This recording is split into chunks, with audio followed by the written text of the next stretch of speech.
Welcome to the road to growth, success of an entrepreneur. We've raised the bar. Learn firsthand from successful business owners and create your own path to success. I'm going to show you how great I am. It's time to hit the road to growth with team lead of the Enriquez Group, Realtor Vinny.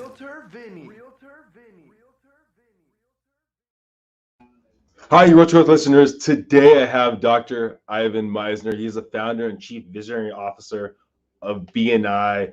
If you guys don't know, BNI, if you're in any kind of business thing, you need to look up BNI. Go in the show notes. You're going to find BNI.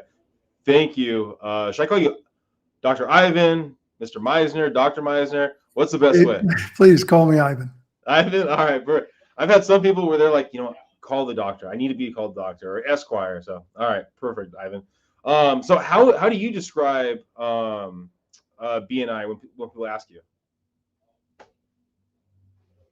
Well, BNI is a business and professional networking organization. It allows one person per profession to join a group, and its primary mission is to help people increase each other's business through referrals.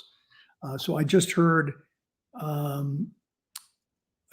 yesterday that we crossed the $20 billion mark. That's a billion with a B. $20 billion in what we call thank you for closed business. That's the amount of business that's generated between members. And for the first time in our history, we've hit 20 billion in 1 year. Growing up, let's rewind to a young Ivan. Was young Ivan into networking, into help? What's the saying? Givers get, right? For BNI? The message is givers gain. Givers gain. There goes. Okay. The idea is that if I help you build your business, you'll help me build my business. And I think it's one of the reasons why BNI has stood out as a networking organization, because first and foremost, our message is help others.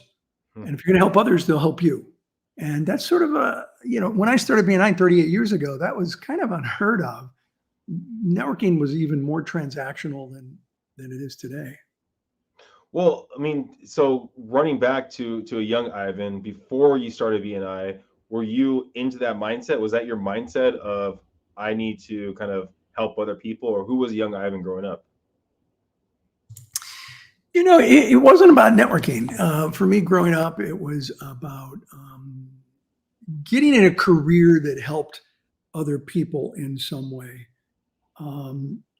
And I wasn't going to do it, quite the direction I went in at first. Originally I was planning on going to law school. I'd been accepted to law school and later changed my mind and really started to focus on business. And my graduate work is in organizational behavior. And I kind of fell into the networking thing because I was a business consultant, and as a business consultant, it was a way I generated most of my business. And so I tried to form a group that fit my personality, which was, small, a little more intimate group, somebody where you can build relationships with people, get to know them, trust them, and do business with them. And you could be sitting in a room with none of your competitors, because that's the way BNI is set up. We don't have our competition. It's just one person per profession. And, that was my goal. And honestly, I'd like to tell you I had this vision of an international organization, but I just needed some referrals for my consulting practice. And people kept asking me to open a second group and a third group. And it just took off. And I did not anticipate it. Well, you said that you originally wanted to be an attorney, be in the legal profession. What was the goal behind that? Why did you want to get in that in the first place? I liked what attorneys could do in the world. I have since sort of changed my opinion of that, but it was something that attracted me, the law. And it did until it didn't. It was really interesting. I was actually accepted to law school. Oh. And at the very last minute, changed my mind and decided instead to go on for a master's degree. And I'm glad I did. It was the right role for me to do. At the time I was working for, I think at the time I was working for the Commerce Department. And after a reasonably short time, I realized that working for the government was not my passion. When you get accepted to law school, and I know there's a lot of people that fight really hard to get into law school, and I hear all these stories about, okay, my parents were just so ecstatic. Now having it and then kind of taking it away probably has to kind of drop them off a little bit. How did your parents or people around you take it when you said, "Hey, I got accepted here, but I'm not going to go there. I'm just going to do a master's instead"? What was that response like? My parents were actually pretty good with it. They weren't upset. I didn't even tell them I was going to go to the master's. I just said, I'm going to do something else. I'm not going to do law school. They were okay. I had great parents. I really did. My parents were wonderful. Whatever people skills I have, I got from my mom. She was very good with people. I got my work ethic from my dad. My dad worked hard. He was a blue collar worker. We never had a lot of money. Grew up in a very low middle class neighborhood. But whatever people skills I got from my mom. As a matter of fact, I have on my desk, and I've had it on my desk for decades, this paperweight. And my mother gave it to me when I was 13. The paperweight says, "Diplomacy is the art of letting someone else have your way." Diplomacy is the art of letting someone else have your way. And she said, "Honey, you're a bull in a china shop. You just knock people over. You have got to learn how to work more effectively with people. And you got to be more diplomatic." She said, "This is about collaboration, not manipulation, but you've got to learn how to work with people." And it was great advice. It's advice that I have to, hit myself over the head with every now and then to remind myself. But it's true. And so I had great parents, grew up in a listen, this is my home office in Austin, Texas. The house I grew up in was 300 square feet larger than this office. Oh my gosh. So, I grew up in very modest means, and am lucky that I had great parents who were very supportive. So they didn't get upset. They figured I would find my way, and I kind of did.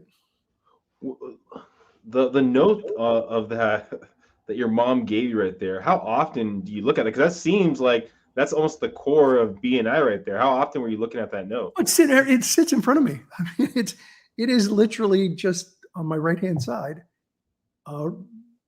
just in front of my mouse. And it has basically been in that same spot in my primary office. Sometimes, I have a couple different houses, and I had an office, a business office. I don't work out of BNI's business office anymore.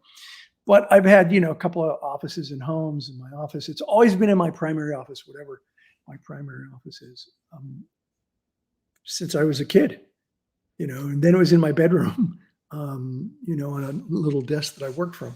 So it's always been in front of me. I got it at 13. I'm 66. So you do the math. Yeah. It's been, 40 some years. When you're in the consulting business and you're building out the first BNI, or what became the first BNI, what was that process like? Was it simply, "Hey, these are the people I have around me. Do you want to come together?" What was the sales pitch? How did you kind of start forming that originally? Do you remember? Well, yeah. Oh, yeah. Yeah. I mean, I started the first chapter as, hey, here's a way that we can generate referrals for each other in a positive environment. I wasn't the first person to create a network by any stretch of the imagination, but what I wanted was a network that had a positive environment. It reinforced the things that should be being done, like showing up. You can't get a haircut over the phone. You got to show up. Even if it's on Zoom, you got to show up. You got to be present. You got to engage. You have to do things like one-to-ones. You have to meet with people privately. You need to give referrals, although we don't penalize people if they don't give referrals. We do recognize people when they do give referrals. You need to bring visitors. You need to be a proactive member. You can't be what we like to call a minnow, a member in name only. You can do that in some networks, not in BNI. There has to be rules and systems and processes in place. Um, Hockey without rules would be boxing on ice. You got to have rules. And what's funny is that, sometimes we get people who go, I don't like BNI. There's too many rules. Well, then BNI is definitely not for you. There's rules for success in business. If business were easy, anybody could do it. You could roll out of bed at noon and work until 3 and go home. There's stuff you got to do. There's systems and processes. And if you're not willing to follow those systems and processes in any business, you're an interviewer. There's systems and processes. You got to prepare. You have to have questions. You got to be able to go with the flow. If you just wing it, it's a podcast that sucks. And so, the rules may differ depending on the focus of the podcast or the focus on whatever it is you're doing in the business, but you got to have systems. And so BNI has systems. And what we tell our members is, just apply the rules, but apply them more like Mandela than Attila. Apply them with tough love that you care. From the very beginning, we had systems and processes. It's the kind of guy I am. And people who really believe in success and are willing to do a little bit of hard work, embrace it. Well, what was the process of building the systems, building the rules from when you first started to maybe the second and third chapter? Because the first chapter, at least you're there. You can actually see what's going wrong, what's right. And then it had to change, have that second set of eyes. What was that process like? Well, I wrote everything down, and things that didn't work, I wrote down. So I wrote down what worked. I wrote down what didn't work. Because education, training in any process is a leaky bucket process. You train me how to do something, and some of the information leaks out. I train somebody else how to do it, that same thing, and even more information leaks out. They train a fourth person, even more information leaks out. And by the time you're at the third or fourth person, you have half a bucket of information. And when that happens, then people just start throwing stuff in, and it may not be stuff you want. It may not be stuff that works. It may be stuff you've already done and failed. And so it's very important to write things down, to create systems, write them down, and train on the systems. I learned that really, really quickly. And so we started writing things down immediately, and we started changing the meetings. We added things to the meetings. We took things out of the meetings. And I got to tell you, the first 2 or 3 months with just one chapter, I was method acting my way through the process. I didn't know how to network. I was figuring it out as I went. We don't teach this in colleges and universities anywhere in the world. We don't teach networking. It blows my mind. I did a survey of 12,000 people all around the world. It was in one of my books, and it wasn't just BNI members. It was open to the public. 91.4% of the respondents said networking has played a role in their success. 91%. When have you ever seen 91% of any group of people agree to anything ever? And yet 91% of the respondents to this open to the public survey said that networking's played a role in their success. Yet we still don't teach this in colleges and universities. I think it is a travesty. If you were teaching a class, what would the syllabus look like? I mean, what would be the top points that you want to get across? Yeah, well, I did teach a class once at Cal Poly Pomona, but then I moved from California and I wasn't able to teach the class anymore. So I actually do have a syllabus. The first thing I would do is take a look at the difference between mindset and skill set. What happens is when most people talk about networking, they talk about skill set.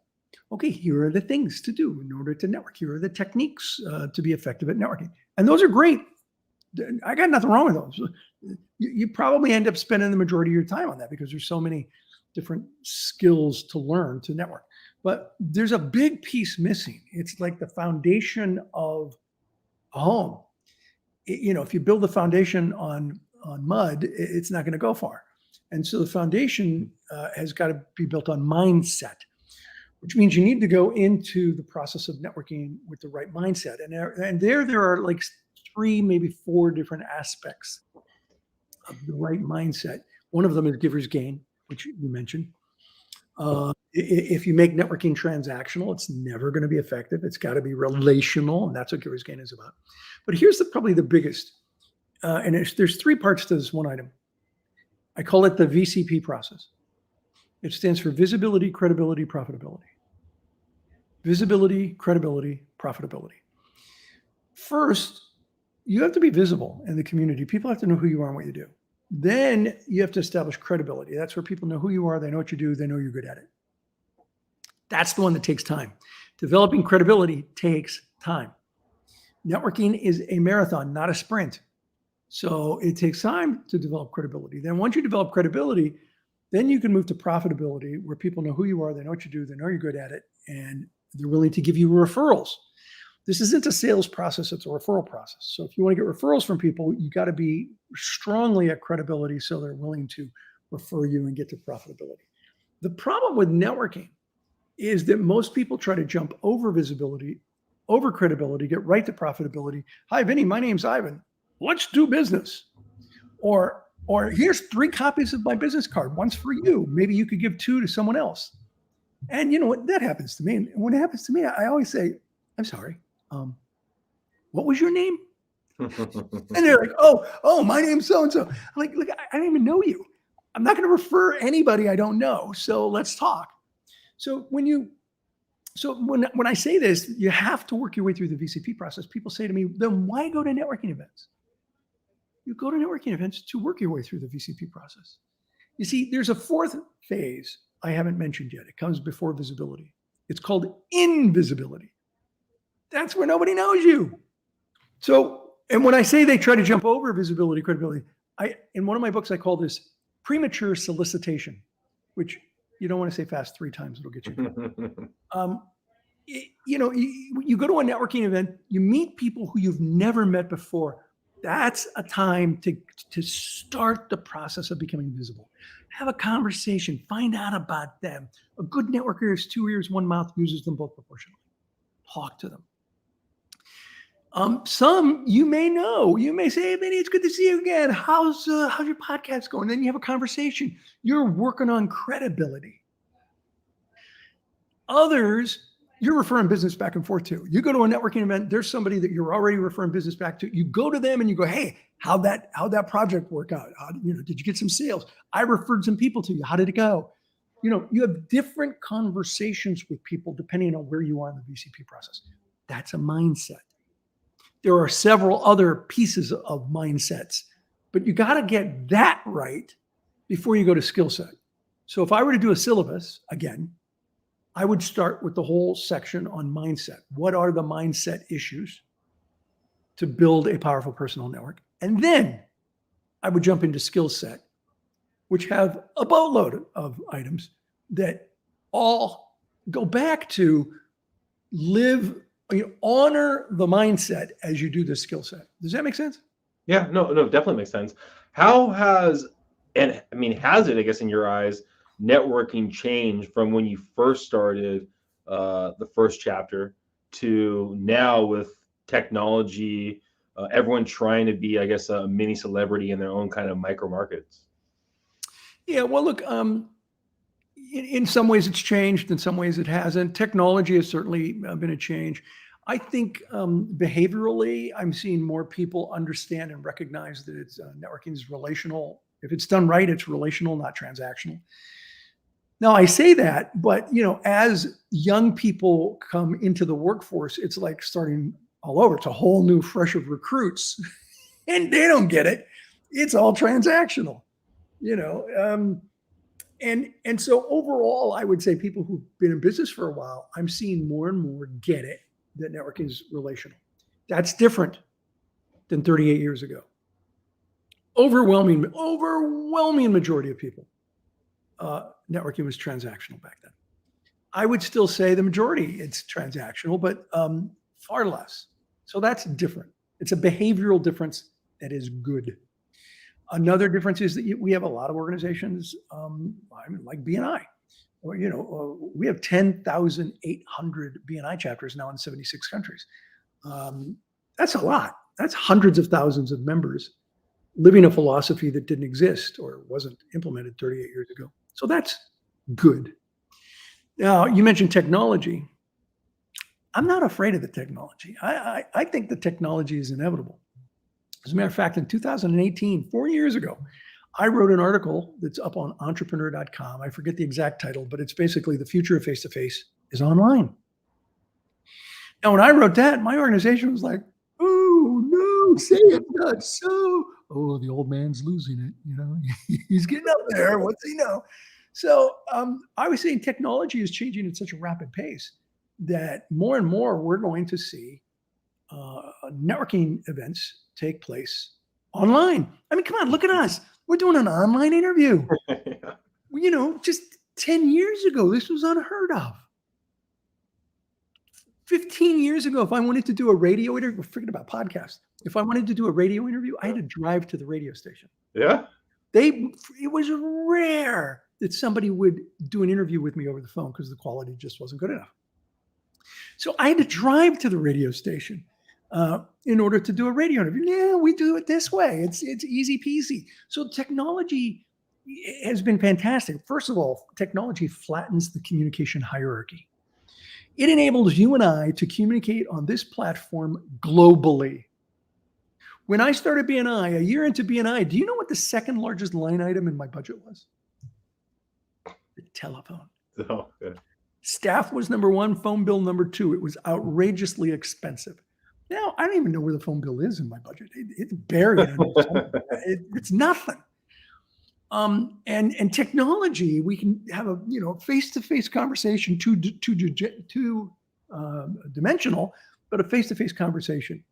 And so the technology is awesome. It's going to get better. Holographic imaging, 3D technology, the metaverse. You know, there's going to be a time in the not too distant future we're going to have some variation of Star Wars, where you've got a holographic Jedi Knight, a real Jedi, and a couple of holographic Jedis. You remember that in Star Wars? Yeah. When we get there, I want to be Obi-Wan Kenobi. Well, I actually had so there's a lot of AI things that are happening right now. I had someone on just recently where you answer a bunch of questions and now it becomes an interactive conversation you could have with people that have passed away. Technology, that'd be interesting. It's a crazy thing, but yeah, it is. And so I think that the technology is going to continue to be integrated into networking. Right now, BNI has gone from 100% in person before COVID. When COVID hit, we flipped 10,000 chapters to online. Now, at the tail end of COVID, 68% of our organization has gone back to in person. 16% has stayed completely online, and 16% has done hybrid. 1 meeting in person a month, 3 meetings online. And I think the future is going to lean towards hybrid and online. Is there, and I guess each person's different, so there's probably not a true answer to this. And do you see a growth, or what's the growth level of referrals given with the hybrid model relative to strictly only online? Do you see basically more referrals passing through, I guess, through face-to-face? I do, but the numbers will tell. We have this system called Thank You for Closed Business, which I talked about early on. Yeah. And so we're able to look at what's the average size of a chapter that's online, and how many referrals are they passing? So what is the per capita referral value? Yeah. What's the value of the spot? Yeah. And we can do the same and compare that to in person. We can do the same and compare that to hybrid. Okay. Now, there are factors that you have to take into consideration, like a chapter that's 6 months old is not going to be doing the same amount of business that a chapter 6 years old. Yeah. So you gotta baseline it a little bit. It's a little more complicated than one might think, but we're going to be able to determine which of the methodologies is best. Mm. If I were in business, I'm the founder of BNI. If I ran a business and I were to join a BNI chapter today, I'd probably join hybrid because I still believe in person. Yeah. In person is just, if you and I were in the same room, it adds a level of energy Yeah. to it. And this is good. I mean, this is really good, but it still adds a level of energy when you're sitting side by side. You can shake hands. So meeting in person, I think once a month is where I would want to go. But look at me. I have a lot of gray hair. The millennials may disagree with that, and the future lives for the millennials. And I think the change is going to be inevitable. But I like hybrid. All right, well, let's rewind back to young Ivan. He's starting out his chapters, first one, second one. When was that time? Because I'm assuming when you're first doing this, the BNI was helping grow your consulting business. But there was a point in time where, hey, you know what? I'm making more money, or I'm putting more time into the BNI than I'm doing in the consulting, and I kind of flip-flop. Was there a time that you kind of remember that happened? Yeah, 1988. Okay. 3 years into BNI. I was not making more money from BNI. I was making less money. I made good money as a consultant. I mean, I was billing out at $100 an hour in 1988. Yeah. So I was making pretty good money. I think what happened for me was I wasn't making enough money, and I wasn't making enough money as a consultant because I was spending so much time on BNI. That I actually took a third job. I started teaching at a university. And that teaching kind of offset some of my consulting income. And I decided to go with BNI, even though I took a cut in income. And the reason for it was I came to the conclusion that as a consultant, I can help maybe 10 or 12 clients at a time. That unless I really wanted to scale my consulting business and hire other consultants and have a partner track, which I certainly considered, and coaching was not a thing back then. If I didn't start BNI, I might have later started a coaching franchise, but I didn't. That's fine. Coaching might have been the direction I went. So that aside, having not known that would come into existence, I figured I could only help 8 or 10, maybe 12 clients at a time. But with BNI, I was already helping hundreds. And it just felt good to me. I mean, it sounds kind of altruistic, but the truth is I felt I could help more people doing BNI. So I doubled down on BNI and started to grow it even quicker. Was there ever time in the earlier stages when you were kind of in that transition period, you're helping people grow their businesses by networking? Yeah, was there a time, because you have a history as a consultant where you go, I can actually help them in this avenue too. Maybe I should speak up, or was it fairly comfortable? I'm just focusing on BNI, and that's not my business. I can't really give my insight into their actual company. Oh, do you mean give advice to a company? Yeah, give advice to the people that were actually the business owners that were in. I did. I didn't charge for it. Okay. But as I visited chapters and people told me about challenges they had, I shared with them management techniques that I had learned along the way to scale a business. I mean, here's an example of one. Entrepreneurs, this is common. They would say, I can't hire people. I can't delegate. It's just easier to do it myself. And I would say, no, it's not. You will never scale your business as long as you believe that. Here's how you delegate. And I would teach them how to delegate. I said, you delegate both authority and responsibility. What happens is most businesses delegate responsibility, but not authority. And so this employee comes to you for the rest of their existence asking for your opinion on something because they know that if they make a mistake, they're going to get in trouble. And what you have to do is delegate both responsibility, this is your job, and authority. You have the authority to make decisions on this job. Now, I said you don't delegate 100% authority to a new employee. So it depends on the role. Delegate, 50% authority, and then train them. Give them a little time. And okay, will it take you a little more time? Then yeah, it will. But you can scale. And you can hire another person and another person and another person because you're giving authority. So as you teach somebody, you give them 60, 70, 80, 90% authority. You might end up giving them, I never gave 100% authority to anybody. I always held back on two things.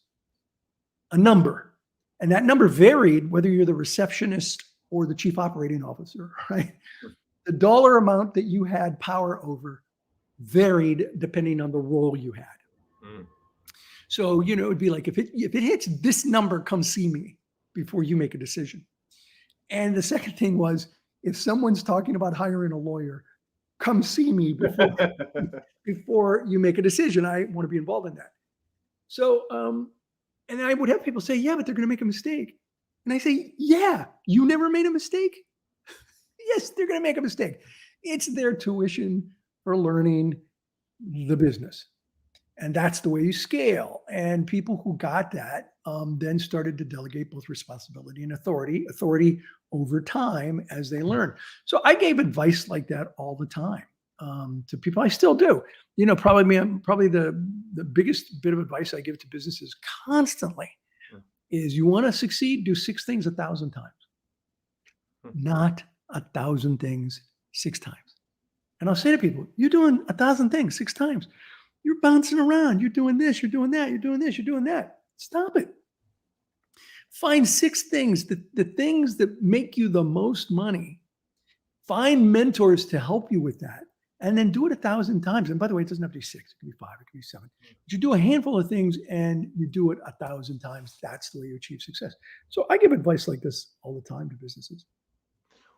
You brought it up before about systems, building systems, and then also kind of giving people, I guess, the room for their own to make their decisions.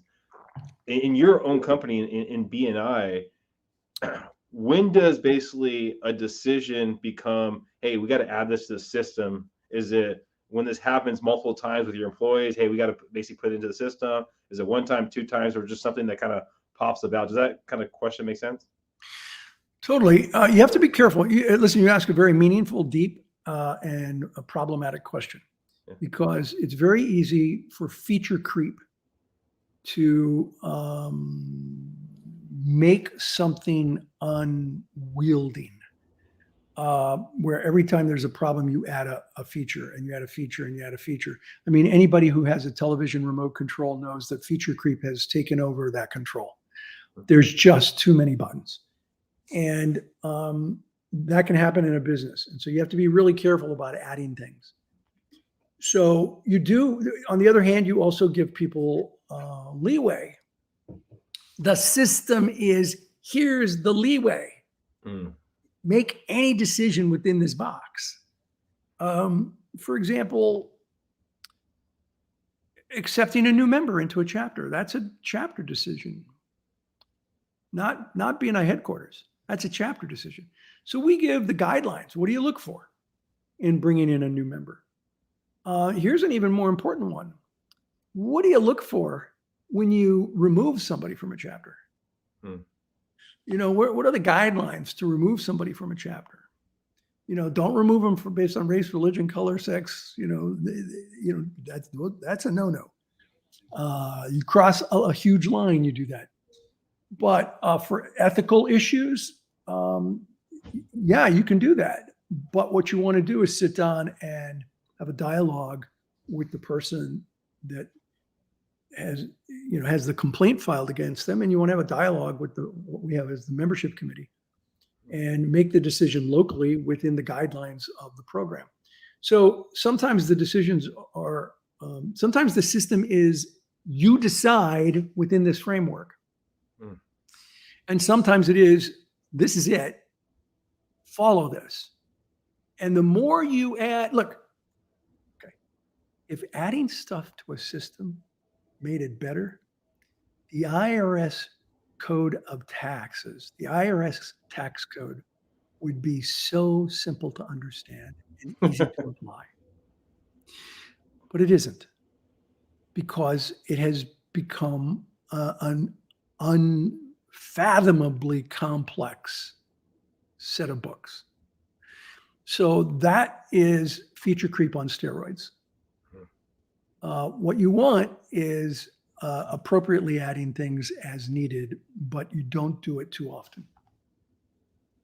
Look up, anyone who's listening to this podcast or watching it, look up feature creep online and you really get a good description of what it is and why it's potentially bad. Well, I mean, the remote control thing, I think for a lot of us right there, it's like you have all those buttons, but you probably only use a couple of them. Yeah, and generally they don't even work together. So your cable TV control's probably not going to work with your TV control, at least not on everything. Some things you need your TV for. I got 3, and I got a universal, and the universal wouldn't work with the third. So it was like, okay, my third was a Bose speaker system. Oh, yeah. So I basically have to use 3 remote controls. Best I could get it down to 2. And it's like, really? That's feature creep. And not talking left, not talking to the right, and different companies not working with each other. But that can happen within one organization. When you look back at the history of BNI and kind of what you've accomplished, what would you say is the biggest kind of speed bump that you've kind of had to work through? Well, the biggest was our BNI Connect online platform, which, imagine LinkedIn as a walled garden that not anybody can join. Like BNI Connect is for members only, and you can be on it. There are groups, law groups, travel groups, professional organizer groups. I mean, travel agent, real estate agents, you name it, there's a group. Import, export. So you can be in any one of these groups. You also can connect and with any member anywhere in the world. You can get access to where all the members, where the chapters meet, and you can go visit chapters. So that we implemented back in 2011. It was absolutely the most difficult thing I ever did, and it almost bankrupted me. Oh, wow. And it was amazing how so many people dug their heels in to say, no, I don't want this. Particularly local regions. No, this is my region. You can't have access to the data in my region. And it became very silo-like. And I had to break down those silos gently. I had to pull out this diplomacy of letting someone else have your way and talk about us. It's not their data. It's everyone's data. It's everyone who's part of the organization. It's their data as the local chapter. It's their data as the director of a region. It's their data as the national director. It's our data as the franchisor. And so everybody has access to that data, but it has to be used appropriately, which means you can't spam them, and you can't do this, and you can't do that. And so we had to kind of set guidelines for what was okay. Was there nudge people into the 21st century? Was there ever a point, because you're talking about almost being bankrupt off of this and people fighting back, where you maybe I'll just go back to what we were doing. Let's stop this. No. Nope. Damn the torpedoes, full speed ahead. This is what was necessary for the success of the organization. Prior to that, the entire organization operated in 2 ways. The overwhelming majority of people operated off of pieces of paper and would mail them with the rosters of membership. Worldwide, they'd be mailing stuff to the US. The other half was, well, not half, the other third was working off of probably 4 or 5 platforms that were written just for them. So nobody else had access to it. And so they would just print out reports and then mail them to us. So no, that was not the way the organization could scale into the future. Because I think there's a lot of people, business owners, right, where they have an idea that this is what we need to do. How do you gain the confidence, or how did you gain the confidence in these big decisions where people maybe are pushing back? I know you talked about writing stuff down. Is that like the avenue of doing it, or where does that confidence come from? Well, look, first of all, I had advisors around me who I sought their advice, and the advisors didn't always agree, and that's good. You don't want that. Every now and then on difficult decisions, you want a barking dog, somebody that is, no, no, no, you got to hear that. You may not like to hear it, but you got to hear that. So, you have a barking dog or two, and then you get other people with different perspectives. I had people surrounding me that were tech-based. They understood technology. I had people around me who were operationally based. They understood the operations, didn't get the technology, but they got the operations. I had technology people that kind of didn't get the operations. I had some who thought they knew both, but they wanted me to use their platform, and their platform wasn't scalable. And so, you just have all of these things, and you take the advice, pick and choose the advice that you think is best for the organization, and you surround yourself with people who can help you make the decision. Eventually, the way that project got completed was through co-creation. There's competition, cooperation, and co-creation.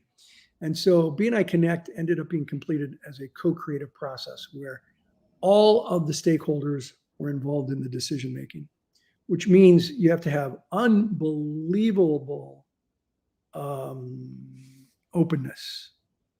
You must be really, really clear and open about, transparent about what you're doing, which is painful, but in the long run, critical. And so I was extremely transparent about what I did. And, I was dealing a lot at first with the issues that come up with the transparency, but at least I wasn't dealing with a lot of rumors. Mm. When you're really transparent and you're transparent consistently, rumors dissipate. They never go away, but they dissipate because it's like, hey, here's the paperwork. Look for yourself. These are the numbers. Here's a bookkeeper, an accountant who's a member of BNI. Ask them if they're true. There they are. So you do that enough, and they're like, okay, fine. And they, you drag them kicking and screaming into the 21st century. As you kind of look forward, you're talking about going into the future. I mean, 5 years from now, where do you see your routine? Where do you see BNI? I mean, what's Ivan going to be doing? Well, listen, I'd love to keep doing what I'm doing. I used to think I would retire in my 50s. I'm in my 60s now. The thing is, I love what I'm doing. So the answer to your question is I will continue to do what I'm doing as long as two things happen. One, I have good health. And two, I continue to love what I'm doing. And I think an entrepreneur is either working in their flame or working in their wax. And when they're working in their flame, they're on fire. They're excited. They love what they're doing. You can hear it in their voice. You can see it in the way they behave. When they're working in their wax, it just takes all their energy away. And you can hear that in their voice, and you can see that in the way they behave. I'm working in my flame. I no longer manage the day-to-day operations. Somebody else does that. He's doing a great job. Somebody else manages the day-to-day operations as the CEO. I'm basically the spokesperson for the company. I do this. This is what I do for a living. I do interviews and I write books, and I love what I'm doing. I'm working in my flame. So as long as I'm happy doing what I'm doing and I'm healthy, I think I'm very likely to be doing this 5 years from now. With your track record of success and everything you've put out there, how often do you get people soliciting you about, hey, I'm starting a business. I would love for you to hear the idea. Or does that happen to you? Yeah. Oh, yeah. It does with a fair amount of regularity. Oh. Look, okay. So here's what I tell them. I generally email them myself. Sometimes I need to have my assistant do it because I'm just overwhelmed. I only have so much bandwidth. And I'll say, they know I run a referral organization. Oftentimes they're BNI members. If not, they know who I am. And so I open up my email by saying, I'm giving away one of my secrets here. I open up my email saying, hey, thanks for your message. A good referral for me would be a cloning clinic because I need several of me to handle so many valid requests. I really appreciate, this is the diplomacy, right? I really appreciate your desire to connect and to talk, but with 265,000 members worldwide, it's just not possible. And so I would refer you to my blog, and if they're a BNI member, I would refer you to my BNI podcast. Sometimes I might have a specific blog that answers a piece of their question, and I'd put in that link. And I, it's a very nice way of saying, I wish I could help you, but I can't. And there's only so many hours in the day. And I tell people I'm semi-retired. I'm down to 40 hours a week. Because I spent many years working 60 hours a week. And today I'm not working that many. Well, thank you so much, Ivan, for giving us the time, giving all the listeners right here a moment into your life and kind of what you built out there. If people want to stay in tune to future speaking events you're going to be putting together, future books, what's the best avenue for them to kind of stay attuned to that? Well, I'm all over Facebook. I'm all over social media, Facebook, LinkedIn, Twitter, Instagram. So you can find me there. All the names are Ivan Misner, except for Instagram. I couldn't get him Ivan Misner. It's Dr. Ivan Misner. But they're all there, Ivan Misner. So Facebook in particular, I tend to be personally a little more active on. Also my blog, ivanmisner.com. I've been blogging there twice a week for 15 years. Oh, wow. It's all free content. You go and there's lots of, and it's searchable. You can search for it. So there are those things. And of course, check out my books, Who's in Your Room. I've got a second edition of Who's in Your Room coming out. You can find it on Amazon. And I've got the full story to BNI Connect in a book coming out next year called The Third Paradigm. The Third Paradigm. The full story is in there. And I'll give you a hint. I don't say it's me in the book. I say it is a gentleman named Richard, which happens to be my middle name. It's not that I'm hiding it. It's just that I think the story is more powerful as a third party story than me talking about myself. Wow. Can I leave you with one last thought on networking? Yeah, please. Vinny, the expression it's not what you know, it's who you know. I don't think it's either. Oh. I don't think it's what you know or who you know. I think it's how well you know each other that counts. That's the key. I have some amazing contacts here in my telephone. But the real question is, could I call that person? And would they take my call? And if I ask them for a favor, would they say yes? That's what makes a powerful personal network. If your network is a mile wide and an inch deep, it's never going to be powerful. You need a network that is both wide and in places deep, where you have deep connections with people, where you can pick up the telephone or send an email. You can ask for a favor and that person will say, yeah, absolutely. I'm glad to help. It's not what you know. And it's not who you know. It's how well you know each other that really makes a difference. I totally agree with you. I think it was someone told me a long time ago saying you're very, very lucky if you have 5 friends, right? 5 true friends like that. Yep. I know, of course, you can build it out farther, but having someone true that you can pick up their phone like you're talking about is a powerful thing. It is. Thank you so much, Ivan. I know we had a hiccup on getting here, but we did have a hiccup, and just for the record, it was my fault. So I'll throw myself on the sword. You had nothing to do with it. My fault, my bad. I'm glad we got here this time, and I apologize. Yeah, I appreciate you so much. I mean, for everyone listening right there, I mean, if you're not part of a BNI chapter, you really should look into it. They allow you to go there, I think, at least once if they don't already have someone there. Yeah, once or twice. And I forgot BNI.com, of course. Oh, BNI, yeah, BNI.com. If you don't have one, if your spot's already taken, you can put one together. They'll help you out. I mean, it's a great avenue. I had one in the past, looking to join one in the future. I mean, they're a great avenue to be a part of. Thank you so much again, Ivan, for being here. Thank you. I really appreciate you having me. Have a good, guys.